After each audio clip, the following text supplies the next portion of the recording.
السلام علیکم ورحمۃ اللہ وبرکاتہ۔ وعلیکم السلام ورحمۃ اللہ وبرکاتہ۔ بیوی کو ماں کہنا یا بیوی کا دودھ چوستے سمے کہنا کہ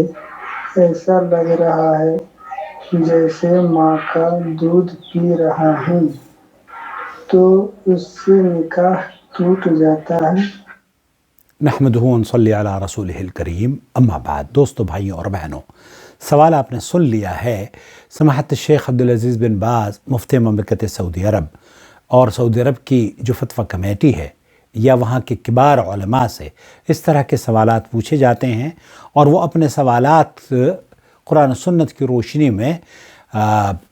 عام کرتے ہیں۔ لیکن ہمارے یہاں جو مزاج ہے وہ مزاج یہ ہے کہ اگر اس طرح کے مسائل سوشل میڈیا پر ڈسکس کیے جائیں تو بہت سے لوگ اسے عیب سمجھتے ہیں، حالانکہ یہ عیب ہرگز نہیں ہے۔ کیوں؟ کیونکہ اس کا حکم قرآن و سنت میں موجود ہے۔ جی ہاں، سب سے پہلے آپ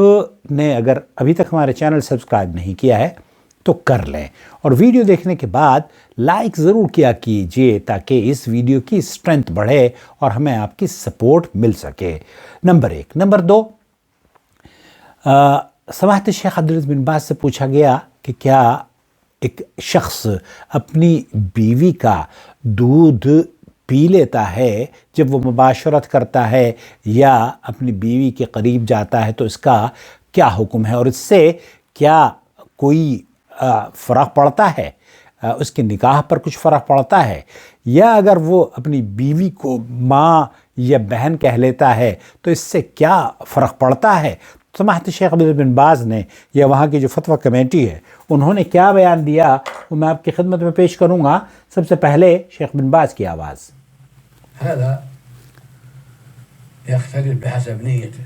یہاں سب سے پہلی بات تو یہ کہ شیخ بن باز نے فرمایا کہ اگر شوہر مباشرت کے وقت اپنی بیوی کی جو سینہ ہے، دودھ ہے، وہ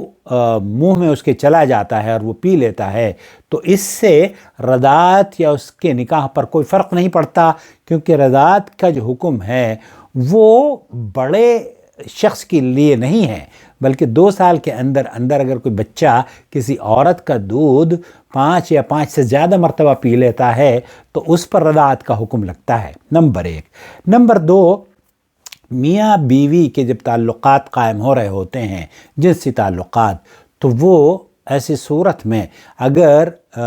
اس کے منہ میں دودھ چلا جاتا ہے تو شیخ بن باز نے فرمایا اس پر کوئی یہ نہیں کہا جائے گا کہ اس نے کوئی ایسا کام کیا ہے جس پر حرمت یا اس کی بیوی اس پر حرام ہو گئی ہو۔ تو یہ بات آپ کو پہلے تو وضاحت کے طور پر میرے خیال سے سمجھ میں آ گئی ہوگی۔ نمبر 1۔ نمبر 2، شیخ بن باز نے کہا کہ یہ جو مسئلہ ہے، اگر کوئی آدمی دودھ پیتے ہوئے، جیسے بھائی کہہ رہے ہیں کہ دودھ پیتے ہوئے انہوں نے اپنی والدہ کا کہا کہ آپ کا جو دودھ ہے وہ میری والدہ کی طریقے سے ہے، یا والدہ سمجھ میں بات یہ نہیں آ رہی ہے کہ محترم آپ کو یہ کیسے یاد رہا کہ میری والدہ کا دودھ اس طرح سے تھا یا اس لذت یا اس ٹیسٹ کا تھا؟ پتہ نہیں بچپن میں اگر 2 سال کے بچے کی یہ میموری تھی تو اس وقت آپ کی کیا کیفیت رہی ہوگی۔ تو بھائی میرے، یہ جو آپ نے کہا ہے نا کہ ماں، مطلب آپ نے شاید یہ پوچھنا چاہ رہے ہیں کہ اگر کوئی ایسے الفاظ زبان سے نکل جائیں تو اس کا کیا حکم ہے۔ شیخ بن باز نے فرمایا کہ اس کا حکم اس کی نیت کے اوپر لگایا جائے گا کہ وہ یہ الفاظ جب ادا کر رہا ہے تو ان الفاظ سے کیا کہنا چاہتا ہے۔ دائمی فتویٰ کمیٹی سے یہی پوچھا گیا، انہوں نے کہا کہ کچھ لوگ اپنی بیوی سے کہہ دیتے ہیں کہ میں تمہارا بھائی ہوں اور تم میری بہن ہو، تو اس کا کیا حکم ہے؟ انہوں نے جواب دیا، جب خاوند اپنی بیوی سے کہے کہ میں تمہارا بھائی ہوں اور تم میری بہن ہو یا میری ماں ہو، یا کہے کہ تم میری ماں ہو یا میری ماں جیسی ہو، جیسے کہ سائل نے کہا کہ آپ کا دودھ میری ماں کے دودھ کی طرح سے ہے، اب آپ کو کیسے یاد رہا کہ آپ کی ماں کا دودھ آپ کی بیوی کے دودھ کی طرح سے تھا؟ بہرحال یہ تو آپ نے بیان دے دیا، لیکن یہ کہنا یا پھر یہ کہہ دے کہ تم میرے نزدیک میری ماں جیسی ہو یا بہن جیسی ہو، تو اگر اس کی مذکورہ باتوں کی نیت صرف عزت افزائی، احترام، صلہ رحمی اور اظہار محبت ہو، اگر شوہر اپنی بیوی سے یہ کہہ رہا ہے اس کو لبھانے کے لیے، اس کو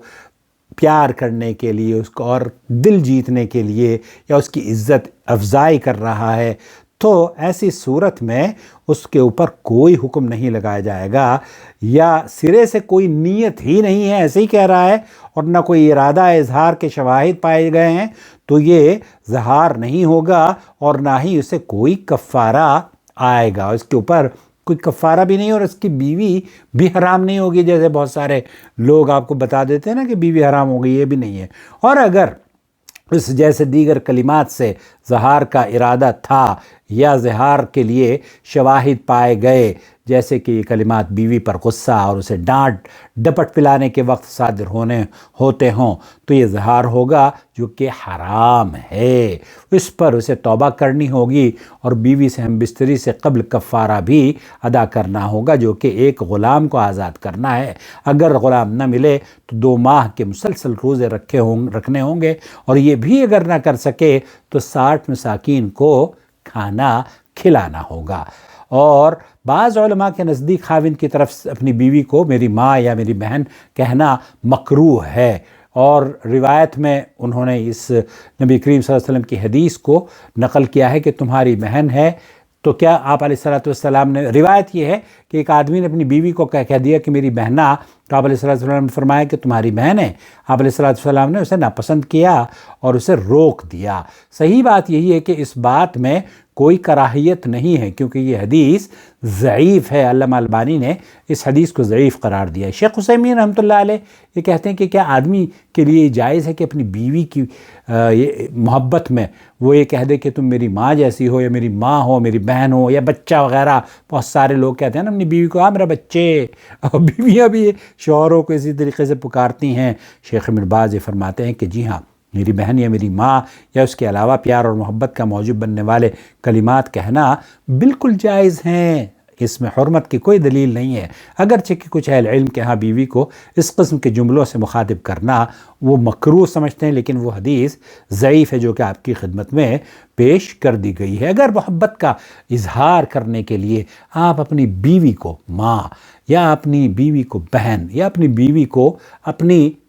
کسی عزیزہ بیٹی یا اس طرح کے الفاظ سے آپ ان کو متعارف کراتے ہیں، یا ان کو قریب کرنے کے لیے، ان کا دل جیتنے کے لیے، یا ان سے کچھ حاصل کرنے کے لیے ان کو اس طرح کے بوس و کنار کرتے ہیں اور ان کو دل جیتنے کی کوشش کرتے ہیں، تو کہہ سکتے ہیں تم میری ماں ہو، تم میری ماں کی طرح ہو، تم میری بیٹی کی طرح ہو، تم میرے، یہ سارے جملے، کیونکہ اس سے جیسے شیخ ابن باز نے فرمایا کہ نیت اس کی دیکھی جائے گی۔ اللہ کے رسول کی حدیث ہے نا، انما الاعمال بالنیات، اعمال کا دار و مدار نیتوں پر ہوتا ہے۔ تو یہاں اگر کوئی دودھ اپنی بیوی کا پی رہا ہے تو اس لیے تو نہیں پی رہا وہ کہ وہ اس کو ماں بنا رہا ہے، بلکہ وہ شاید لذت حاصل کرنے کے لیے دودھ پیتا ہے، اور وہ مباشرت کے وقت اس طرح کے کام ہو جاتے ہیں مرد حضرات سے۔ اللہ سے دعا ہے کہ اللہ تعالیٰ اس ویڈیو کو جو غلط فہمی سماج میں پھیلی ہوئی ہے اسے دور کرنے کا سبب بنائے، اور آپ سے درخواست ہے کہ آپ ہمارے چینل کو ضرور سبسکرائب کر لیں، اس کی ویڈیوز دیکھا کریں اور دوسروں کے ساتھ شیئر بھی کریں۔ جہاں جہاں اصلاح ہوگی وہاں صدقہ جاریہ میں آپ بھی ہمارے ساتھ برابر کے شریک رہیں گے۔ والسلام علیکم ورحمۃ اللہ وبرکاتہ۔ جوائن ممبرشپ کے ذریعے ہمیں سپورٹ کریں، اور فیس بک پیج کے ویورز ہمیں اسٹار سے ہمارے چینل کو سپورٹ کریں۔ Thank you.